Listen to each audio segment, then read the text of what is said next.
આપણી સમસ્યાઓનો પાર નથી. આપણે રહ્યા ગામડાના માણસ, આપણી પાસે વધુમાં વધુ બે વાત હોય, કાં ઘરની જમીન હોય, કાં કોકની ભાગવી રાખી હોય.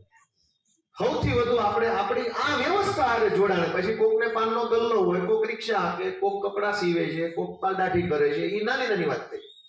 મોટો વિશાળ વર્ગ જે છે આપણો ગામડાઓનો, એમાંય કાઠિયાવાડનો, એ કા પોતાની ખેતી કરે છે, કા કોકના ખેતરમાં, પણ મૂળ બધા ખેતી આરે જોડાણેલા આપણે માણસો છીએ. આપણે ગામડાના માણસો છીએ, આપણે ભોળા અને સહજ માણસો છીએ.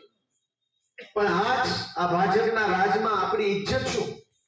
ગામડાનો નાનો માણસ મામલતદાર ઓફિસે જાય તો કોઈ આપણો ભાવ પૂછવા તૈયાર નથી. આપણું ગામ ન પૂછે, પાણીનું ન પૂછે, બેહવાનું ન પૂછે, નામે ન પૂછે, અને હાફું બનાવ્યા વડકા આપણી સામે કરવા માટે.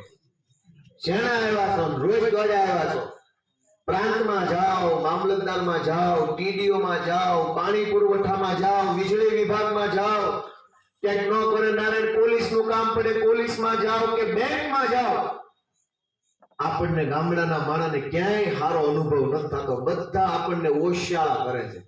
મારી વાત સાચી છે કે ખોટી છે? અને એટલી મોટી સમસ્યાઓ છે કે સમસ્યાનું વજન થઈ શકે એમ છે.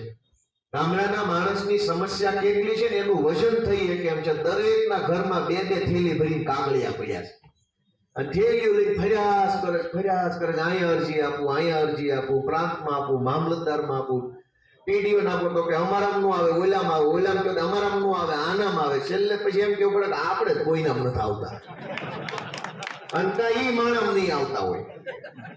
બધાના ઘરે થેલીઓ ભરેલી છે કાગળિયાની. જમીનના પ્રશ્નો, રસ્તાના પ્રશ્નો, ખેતરે જવાના માર્ગના પ્રશ્નો, થાંભલાના પ્રશ્નો, લાઈટના, ગામના રોડના પ્રશ્નો, બેંકના પ્રશ્નો છે કે નહીં? બધાના ઘરમાં એક એક બબ્બે થેલી. વજન ઉપર પ્રશ્નો છે આપણી જિંદગીમાં.